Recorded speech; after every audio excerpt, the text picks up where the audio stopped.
What's up, losers? Today I have a few more posts from r/fatlogic to share with you all and comment on. This is a very special installment in the fatlogic series.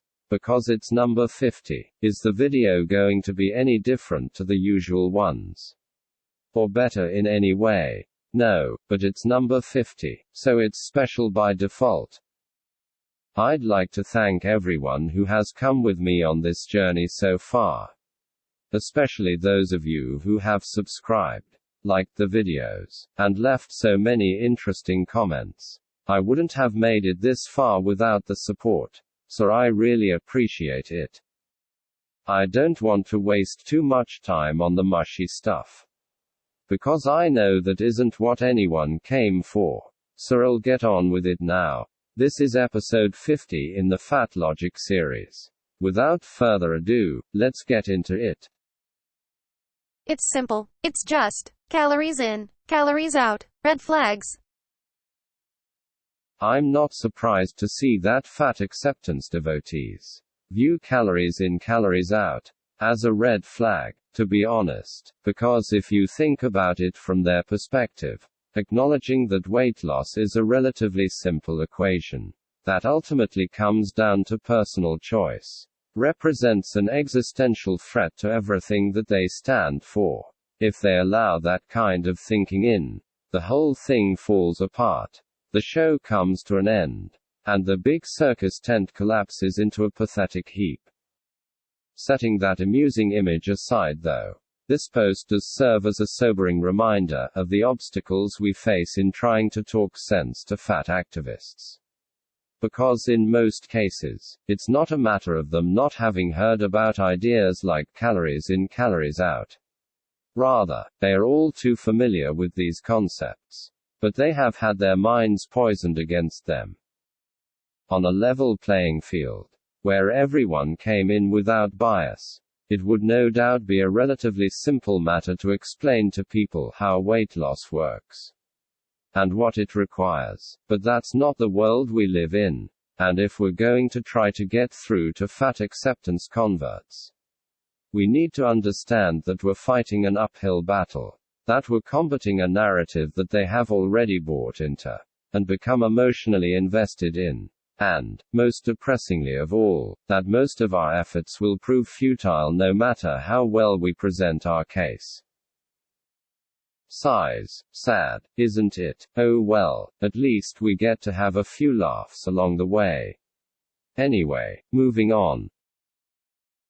We've been sold a myth that we are fully in control of the size and shape of our bodies. We think that if we just worked harder, had more self-control, were more committed, adhered more strictly to our diets or healthy eating plan, we could be any size or weight we desire. Diet culture sells us this lie time and time again, but it's just simply not true. We can't permanently change our body size through what we eat and how much we exercise. When we pursue intentional weight loss, aka dieting, only a very small percentage of people don't gain the weight back. The majority of people gain it all back, and up to 2/3 of people will regain more weight than they lost. The people who maintain their weight are likely engaged in restrictive or obsessive food behaviors, are thinking about food constantly, or were sitting above their set point before their diet, and their bodies are now comfortably within their set weight range. One of the biggest determiners of our weight is genetics, in combination with a range of other environmental, social, and emotional factors, so our attempts to control and shrink our bodies is only temporary, and can cause a whole lot of heartache, shame, guilt, and wasted time in the process. Oh boy, there's a lot to unpack here. Starting from the top, we have an obvious strawman. So that's great, nothing like misrepresenting your opposition right out of the gate, to convince people that yours is the only reasonable position. The strawman being presented is of people who advocate for dieting, and the misrepresentation lies in the claim that these people insist that we can have complete control over our size and weight. In reality, nobody believes this. Everyone accepts that some people will be taller than others, or have a wider frame, or naturally have a larger musculature. None of this is controversial. And I don't think I've ever heard anyone dispute it. The only lie here is your lie that this is what dieting is actually about. The real claim that people put forward, with regard to dieting, is that it grants one a fair amount of control over their weight. Which is true. Eating less and exercising more does allow you to lose weight, and doing the opposite will cause you to put on weight. It's a simple equation to understand, and it's one that pretty much everyone other than the kookiest of fat activists already believes. Of course, we have the usual refrain here of X percentage of people fail at the diet, so dieting is impossible for most people. Which is another fallacy. Just because someone fails at something does not mean that it was impossible for them to have succeeded. If we really want to help these people, we need to work out what went wrong and what we can do about it. Not just tell them that they're doomed to be fat forever. But that's probably just my toxic diet culture conditioning talking, right? Unlike some similar posts that I've seen, this one does actually go to the effort of addressing people whose diets succeed. So I've got to give them a little credit for at least acknowledging that such people exist. Unfortunately, that's all the good I have to say about it, because the way they address this group's problematic existence is wholly unsatisfactory.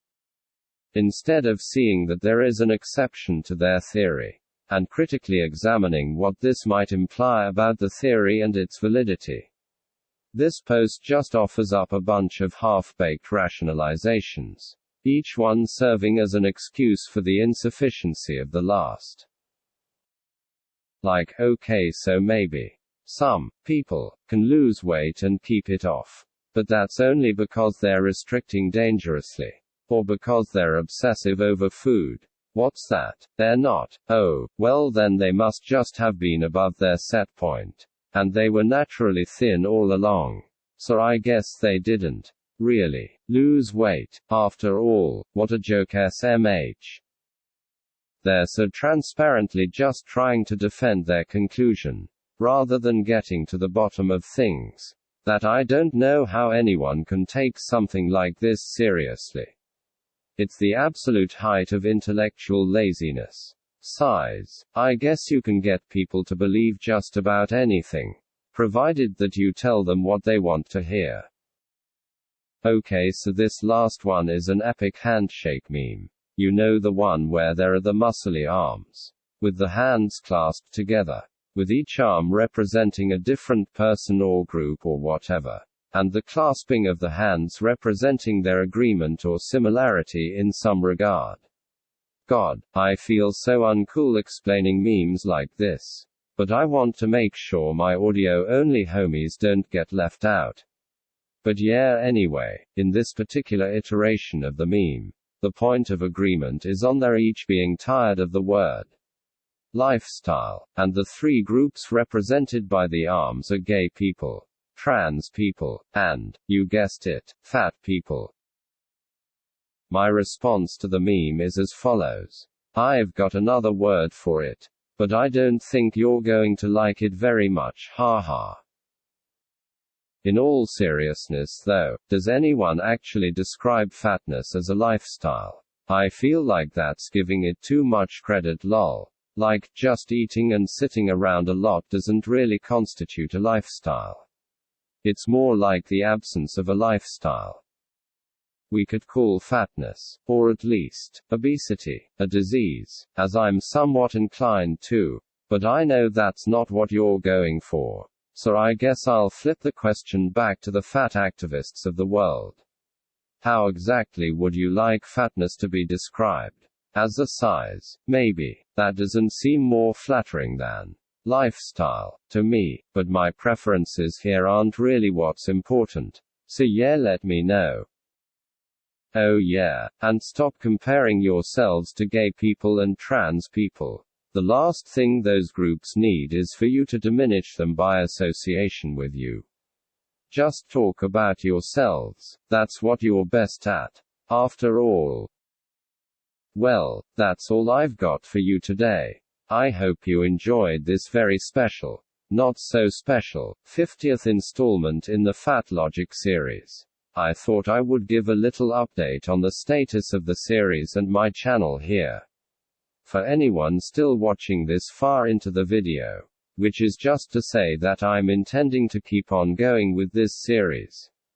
And I'll try to put out a FatLogic video most days.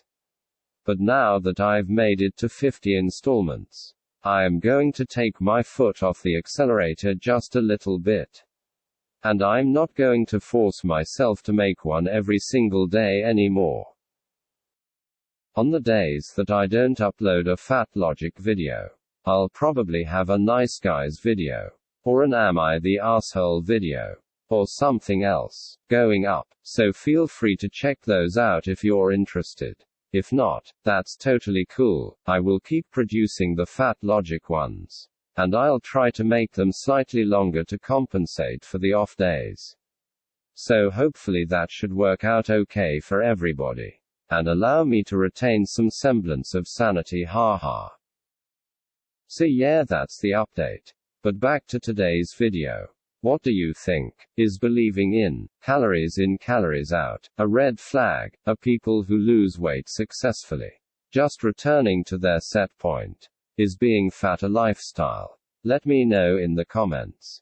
As always, don't forget to like and subscribe, or I'll introduce you to the skelly lifestyle of sitting around all day feeling sorry for yourself, drinking Diet Coke, and torturing yourself with the stupidity of fat activists on a daily basis.